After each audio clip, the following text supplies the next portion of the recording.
একবার এক ভদ্রলোক তার এলাকায় চেয়ারম্যানের কাছে গিয়ে বলল, চেয়ারম্যান সাহেব, এবার বন্যায় আমাদের এলাকার অধিকাংশ রাস্তাঘাট নষ্ট হয়ে গিয়েছে। আপনার উচিত দ্রুত এই রাস্তাঘাটগুলো নির্মাণের উদ্যোগ গ্রহণ করা। চেয়ারম্যান সাহেব তার দিকে তাকিয়ে বলল, তুমি না অমুকের ছেলে? অমুক তো ভিক্ষা করতো, আর তুমি তো সেই ভিক্ষুকের ছেলে। আর তুমি সেই ভিক্ষুকের ছেলে হয়ে আমাকে জ্ঞান দিতে এসেছ? তোমার ওই জ্ঞান ট্যান আমার দরকার নেই। এটি একটি কথার আক্রমণের উদাহরণ। আমাদের সমাজের অধিকাংশ বিত্তবানেরা, সমাজের নেতৃত্বস্থানীয় ব্যক্তিবর্গ, অফিস আদালতের ঊর্ধ্বতন কর্তৃপক্ষ কিংবা ঊর্ধ্বতন কর্মকর্তারা তাদের অধস্তন ব্যক্তিবর্গের সাথে কথার এই আক্রমণ করে থাকে। আর এই কথার আক্রমণের কারণে আমাদের সমাজের মানুষেরা তাদের মতামত প্রকাশ করতে পারে না, কিংবা সামাজিক অস্থিরতা তৈরি হয়, যা পারস্পরিক সম্পর্ক বিনির্মাণের ক্ষেত্রে এক বড় বাধা হিসাবে কাজ করে।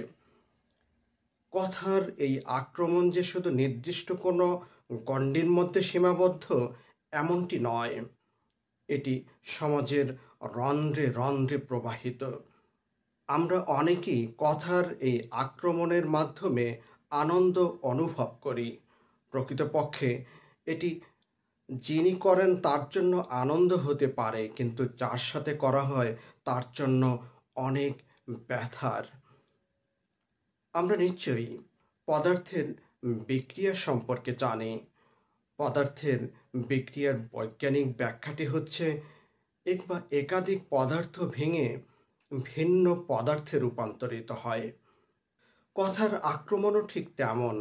কথার আক্রমণের মাধ্যমে আমরা একটি সুশৃঙ্খল সমাজকে ভেঙে বিশৃঙ্খল সমাজ তৈরি করি।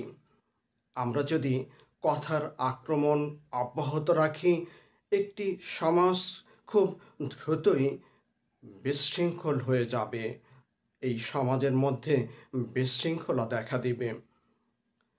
একবার একটি মজার ঘটনা ঘটে গেল। আদালতে অপরাধীকে উঠানো হলো এবং অপরাধীকে জেরা করা শুরু করলো। কিন্তু যে ভাষায় জেরা করা শুরু করলো সেটি আক্রমণাত্মক ভাষা, তথা সেটি ছিল আক্রমণাত্মক।